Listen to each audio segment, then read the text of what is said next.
رب يسر ولا تعسر وتمم بالخير وبك نستعين يا فتاح. سبحانك لا علم لنا إلا ما علمتنا إنك أنت العليم الحكيم.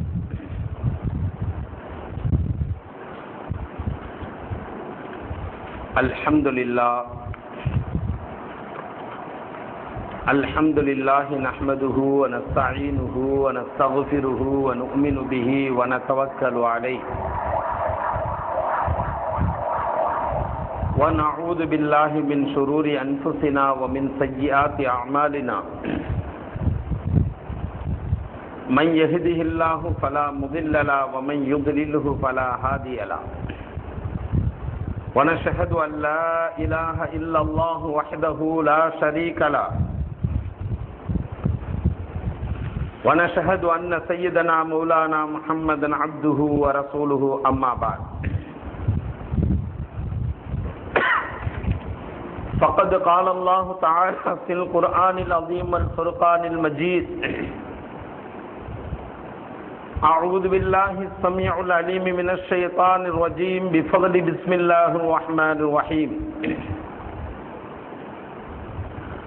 ما أصاب من مصيبة في الأرض ولا في أنفسكم إلا في كتاب من قبل أن نبرأها إن ذلك على الله يسير. وقال الله تعالى في موضع آخر: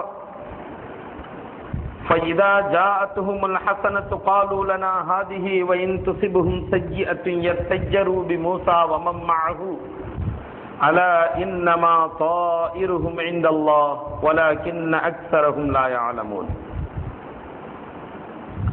وقال نبينا صلى الله عليه وسلم: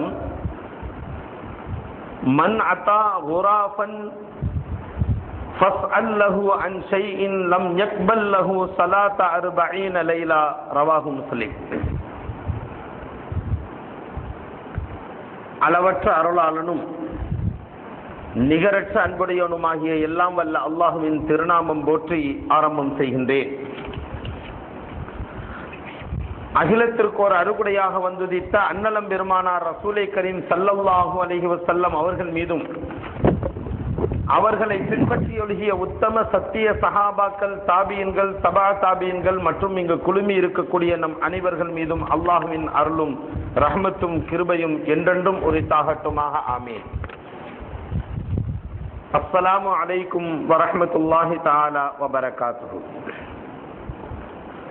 கண்ணியத்திற்குரிய அல்லாஹ்வின் நல்லடியார்களே, பெரியோர்களே, தாய்மார்களே, சகோதர சகோதரிகளே,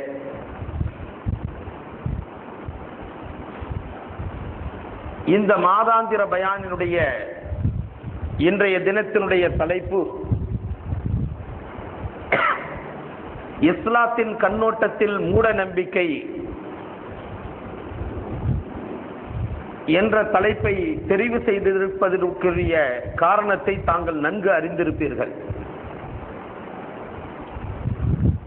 காரணம் என்னவென்று சொன்னால், இந்த விஷயத்தில் பழகி போன நாம், ஊறி போய்விட்ட நாம். ஆகையினால் இந்த விஷயத்தை பற்றி எதற்காக வேண்டி இந்த தலைப்பை எடுத்துக் கொள்ளப்பட்டது என்ற விபரத்தை பற்றி நாம் நன்கு அறிந்திருக்கின்றோம். இரண்டாவது விஷயம் நமக்கு நன்கு தெரியும். சஃபருல் முபஃபர் என்று சொல்லக்கூடிய இந்த புனிதமிக்க இந்த மாதத்திலே, அதுவும் 21வது தினம் பிறை கடந்துவிட்ட இந்த நேரத்திலே, சஃபரை வைத்து தொன்று தொட்டு இந்த மாதத்தை குறிப்பிட்டு சில பழக்க வழக்கங்களை நாம் மேற்கொண்டிருக்கின்றோம். இதற்கும் மார்க்கத்திற்கும் என்ன சம்பந்தம் என்பதையும் அறிந்து கொள்ள வேண்டிய நல்ல தருணத்திலே நாம் இருந்து கொண்டிருக்கின்றோம். அந்த வகையிலும் இந்த தலைப்பை நாம் தேர்ந்தெடுத்திருக்கின்றோம். கண்ணியத்திற்குரியவர்களே,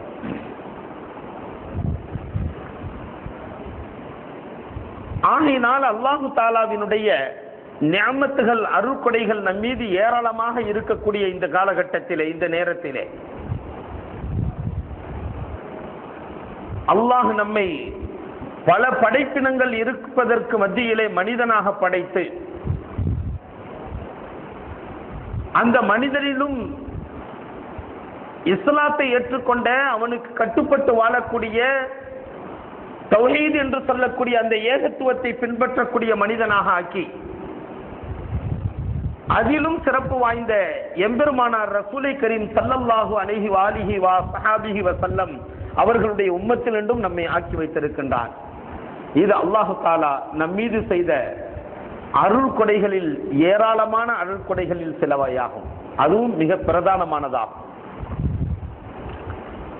ஆகினால் இப்படிப்பட்ட உன்னதமான ஒரு நிலையை பெற்றுக்கொண்ட நாம், ஒரு சங்கை மிக்க மார்க்கத்தில் கொள்கை பிடிப்பாக இருந்து கொண்டிருக்கக்கூடிய நாம், நமக்கென்று ஒரு வழிமுறை, நமக்கென்று ஒரு மார்க்கம், நாம் வாழ்வதற்கென்று சில வழிமுறைகளை வகுத்து தரக்கூடிய குர்ஆனையும் ஹதீஸையும் அம்பியாக்களையும் அல்லாஹ் தஆலா அருளி இருக்கின்றான் என்பதை நாம் மறந்துவிடக் கூடாது. நமது வாழ்க்கையினுடைய நோக்கத்தை பூர்த்தி செய்வதற்கு, நமது வாழ்க்கையை சரியான முறையிலே அமைத்துக் கொள்வதற்கு, வாழ்க்கை சரியான முறையிலே இயங்கிக் கொண்டிருக்கின்றதா என்பதை பார்ப்பதற்கும் குர்ஆன் ஹதீஸை அளவுகோலாக வைக்க வேண்டும்.